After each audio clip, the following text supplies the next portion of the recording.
পৃথিবীতে এমন একটি জাতি আছে যাদের দিনের বেশিরভাগ সময় কাটে সমুদ্রের পানির নিচে। তারা কোন রকম অক্সিজেন এবং আধুনিক প্রযুক্তির ছোঁয়া ছাড়াই 13 থেকে 20 মিনিট পর্যন্ত পানির নিচে ডুবে থাকতে পারে। জীবন ও জীবিকার তাগিদেই তাদেরকে এরকমটি করতে হয়, কারণ তারা হাজার হাজার বছর ধরে সমুদ্রের অভ্যন্তরে দ্বীপে বসবাস করে আসছে। তারা চলে যেতে পারে সমুদ্রে 70 মিটার গভীর পর্যন্ত।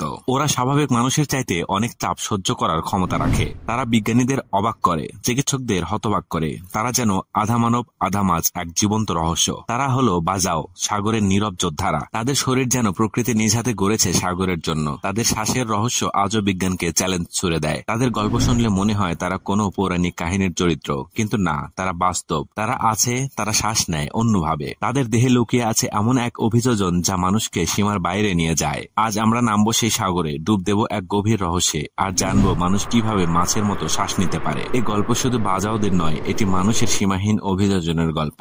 আমাদের চ্যানেলটি সাবস্ক্রাইব না করা থাকলে এখনই করে নিন, আর পাশে থাকা বেল আইকনটি চেপে নিন। বাজাওরা বাস করে দক্ষিণ পূর্ব এশিয়ার সাগরাঞ্চল জুড়ে, যেখানে রয়েছে মালয়েশিয়া, ফিলিপাইন এবং ইন্দোনেশিয়ার উপকূল। তাদের বসতি ছড়িয়ে পড়েছে একাধিক দ্বীপে, এবং তারা এই উপকূলবর্তী অঞ্চলে ভাসমান সমাজ হিসেবে জীবন ধারণ করে। বাজাওদের মধ্যে দুটি প্রধান শাখা রয়েছে। একটি বাজাও সুলু নামে পরিচিত, যারা ফিলিপাইনের সুলু দ্বীপপুঞ্জ এবং ভাটি অঞ্চলে বসবাস করে। আরেকটি বাজাও বাইগান, যারা মালয়েশিয়া এবং ইন্দোনেশিয়ায় বাস করে, বিশেষ করে বর্নিও দ্বীপের উপকূলে। তাদের জীবন এতটাই নির্ভরশীল যে তারা বাড়ি হিসেবে ব্যবহার করে বিশেষভাবে নির্মিত ছোট ছোট নৌকা, যেগুলোকে তারা লেপা লেপা নামে অভিহিত করে। এগুলো শুধু বাড়ি নয়, রান্নাঘর, শোবার ঘর এবং কর্মস্থল। বাজাওরা তাদের জীবনের অধিকাংশ সময় কাটায় মাছ ধরা, ঝিনুক সংগ্রহ ও মুক্ত আহরণ করে। এই কাজগুলো তারা পানি ও ডুবুরির দক্ষতা দিয়ে করে থাকে, যেখানে শ্বাস না নিয়ে ঘন্টার পর ঘন্টা পানির নিচে সময় কাটানোর দক্ষতা তাদের জন্মগত বৈশিষ্ট্য। বন্ধুরা, বাজাওদের পানির নিচে দীর্ঘক্ষণ ডুবে থাকার এই অসাধারণ ক্ষমতা কোথা থেকে এলো, এটা যদি বুঝতে চান তাহলে আপনাদের বুঝতে হবে মানুষের শ্বাস প্রশ্বাসের মেকানিজম সম্পর্কে। আপনি যখন এক গভীর শ্বাস নেন, তখন সেটা শুধু বাতাস টানা নয়, সেটা আসলে আপনার শরীরের কোটি কোটি কোষকে জীবন দেওয়ার এক অলৌকিক প্রক্রিয়া শুরু। আপনি যখন নাক দিয়ে শ্বাস টানেন, সেই বাতাস প্রথমে প্রবেশ করে আপনার শ্বাসনালীতে, যাকে বলে ট্রাকিয়া। তারপর সেই বাতাস দুটি শাখায় ভাগ হয়ে চলে যায় ফুসফুসের ভেতরে। এই শাখাগুলোকে বলে ব্রঙ্কাই। এরপর সেই শ্বাস চলে যায় আরো গভীরে, ক্ষুদ্রাতি ক্ষুদ্র থলি আকৃতির গঠনে অ্যালভিওলাই। এখানেই মূল ঘটনা ঘটে। এই অ্যালভিওলাই গুলো হচ্ছে অক্সিজেন আর রক্তের মধ্যে বিনিময়ের জায়গা। আপনার রক্ত এই জায়গা থেকে অক্সিজেন সংগ্রহ করে, আর তার বদলে ছাড়ে কার্বন ডাই অক্সাইড। এই রক্তে থাকা অক্সিজেন তখন আপনার শরীরের প্রতিটি কোষে পৌঁছায়, আপনার মস্তিষ্কে, হৃদয়ে, পেশিতে, এমনকি আঙ্গুলের ডগা পর্যন্ত। আর যখন আপনার শরীর সেই অক্সিজেন ব্যবহার করে শেষ করে, তখন তৈরি হয় বর্জ্য গ্যাস কার্বন ডাই অক্সাইড, যেটা আবার রক্তের মাধ্যমে ফুসফুসে ফিরে আসে, আর আপনি সেটা নিঃশ্বাসের মাধ্যমেও বাইরে ফেলে দেন। এই গোটা প্রক্রিয়াটা এতটাই নিখুঁত যে আপনি হয়তো টেরই পান না। আপনি প্রতিদিন গড়ে 20,000 বার এই প্রক্রিয়াটি করছেন। আর ভাবুন তো, যখন একজন বাজাও ব্যক্তি কিংবা একজন ফ্রি ডাইভার শ্বাস বন্ধ করে 10 মিনিট পানির নিচে থাকেন, তখন এই পুরো ব্যবস্থাটাই স্থির হয়ে যায়। তারা শুধু শ্বাস বন্ধ করেন না, তারা পুরো শরীরকে বাধ্য করেন অল্প অক্সিজেনেই চলতে। এই এক বাস্তব অলৌকিকতা। আপনি যখন একটা মাছকে পানির নিচে দুলতে দুলতে চলতে দেখেন, তখন হয়তো ভাবেন ওরা কি কখনো দম নেয় না। আসলে নেয়, কিন্তু আমাদের মতো নয়। মানুষ যেমন বাতাস থেকে অক্সিজেন নেয় ফুসফুস দিয়ে, মাছ তেমনি পানির মধ্যেই খুঁজে পায় অক্সিজেন, তবে তা খুবই ক্ষীণ পরিমাণে। মাছেরা তাদের মুখ দিয়ে পানি নেয়, আর সেই পানি তারা ঠেলে দেয় এক জটিল গঠন দিয়ে, যেটাকে বলে গিলস বা কলজে।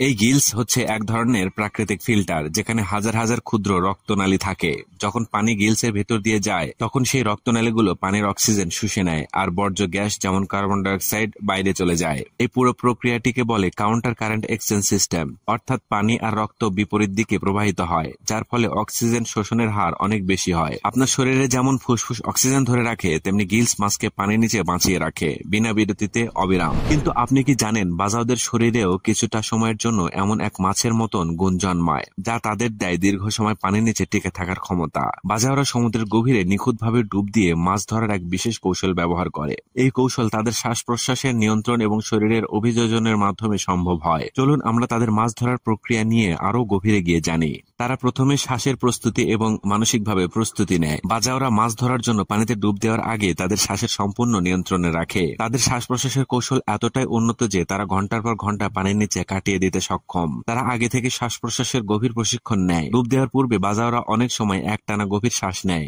যাতে শরীরে অক্সিজেনের পরিমাণ বাড়ানো যায়। তারপর তারা একটা নিঃশ্বাস নিয়ে নিচে ডুব দেয় আর তাদের মনোযোগ পুরোপুরি পানির তলদেশে ফোকাস করে থাকে। পানির নিচে তারা একেবারে শান্ত থাকতে চেষ্টা করে, কারণ উত্তেজনা বা ভয় তাদের অক্সিজেন খরচ বাড়িয়ে দেয়। বাজাওরা তাদের নৌকা থেকে পানিতে ঝাঁপিয়ে পড়ে, তবে কখনো কখনো হালকাভাবে এবং কখনো কখনো ঝুঁকি নিয়ে। প্রথমে তারা দৃষ্টি দিয়ে মাছ খোঁজে যা মূলত সাগরের তলদেশে থাকে। তাদের চোখ প্রায় সম্পূর্ণ পানির তলদেশের উপরে মনোযোগ কেন্দ্রীভূত করে থাকে। এরা সাধারণত শিকার করার জন্য ডুব দেয় 10 থেকে 20 মিটার গভীরে, তবে তাদের দক্ষতার উপর নির্ভর করে তারা 70 মিটার পর্যন্ত যেতে পারে। তারা মাছের গতিবিধি বুঝে সাঁতার কাটে যাতে তাদের লক্ষ্য স্থির রাখতে পারে। বাজাও জনগোষ্ঠী তাদের দীর্ঘ ইতিহাসে আধুনিক সভ্যতা থেকে অনেকটা আলাদা ছিল। তারা শতাব্দীর পর শতাব্দী ধরে সাগরের নোমাডিক লাইফ বা যাযাবর জীবনধারা অনুসরণ করেছে, যেখানে তাদের থাকার স্থান এবং জীবনধারা প্রাকৃতিক পরিবেশের সাথে একাত্ম হয়ে গড়ে উঠেছিল। তাদের ঐতিহাসিকভাবে মালয় সাগর, সুলু সাগর ও সেরিবু সাগরের মতো অঞ্চলে বিচরণ ছিল।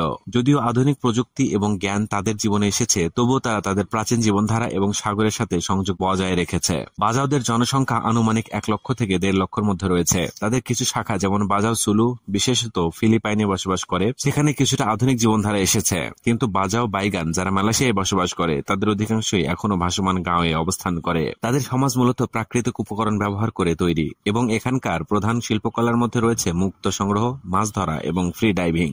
কারণ বর্তমান বিশ্বে আধুনিক প্রযুক্তি ও রাষ্ট্রীয় সীমান্তগুলো তাদের প্রাচীন সংস্কৃতির উপর চাপ সৃষ্টি করছে। বাজাওরা যে মাছ ধরার পদ্ধতি ব্যবহার করে তা একেবারেই প্রাকৃতিক এবং তাদের শরীরে অভিযোজনের উপর নির্ভরশীল। তারা হাতে বিশেষভাবে তৈরি ধনুক বা হুক ব্যবহার করে মাছ ধরার চেষ্টা করে। সাধারণত মাছ ধরার জন্য তারা হারপুন বা ছোট পাখনা ব্যবহার করে।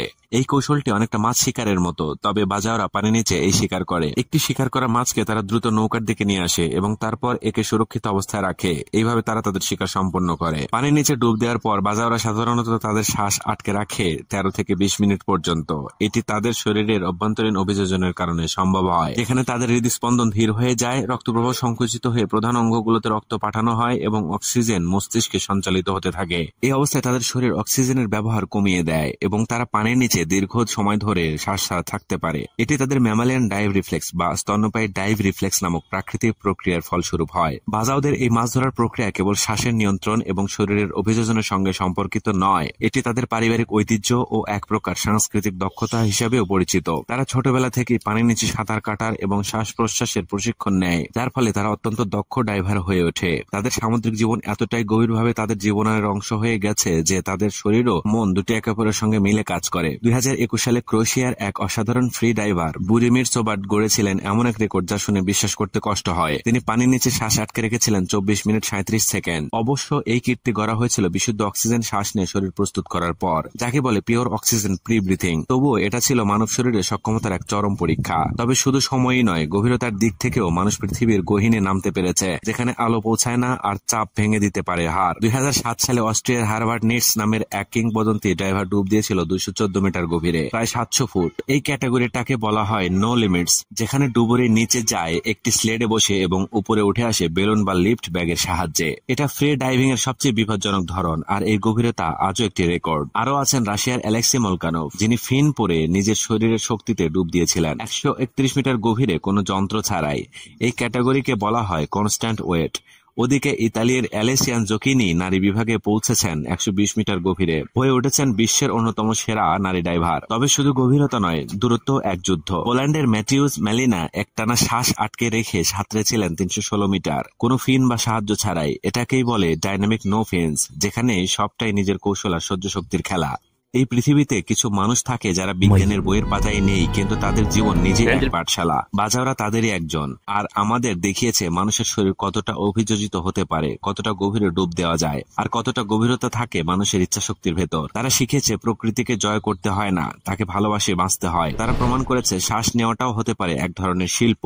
সমুদ্রের ঢেউ যেভাবে প্রতিনিয়ত ফিরে আসে, ঠিক তেমনই বাজাওদের গল্প ফিরে আসবে বারবার। তাদের জীবন, তাদের শ্বাস আর তাদের সাহস চিরকাল আমাদের অনুপ্রেরণা হয়ে থাকবে। আপনার চারপাশের প্রতিটি নিঃশ্বাসে যদি একটু সচেতনতা আনতে পারেন, তাহলেই বুঝতে পারবেন বাজাওদের মতো সাহসিকতা শুধু সাগরের তলদেশে নয়, আপনাদের মাঝেও আছে। আর হ্যাঁ, এই ভিডিও যদি আপনার ভালো লেগে থাকে তাহলে এখনই সাবস্ক্রাইব করুন আমাদের চ্যানেল। নতুন নতুন রহস্য, বিস্ময়, অবিশ্বাস্য জীবনের গল্প নিয়ে আমরা ফিরবো আবারও। ততক্ষণ পর্যন্ত ভালো থাকবেন।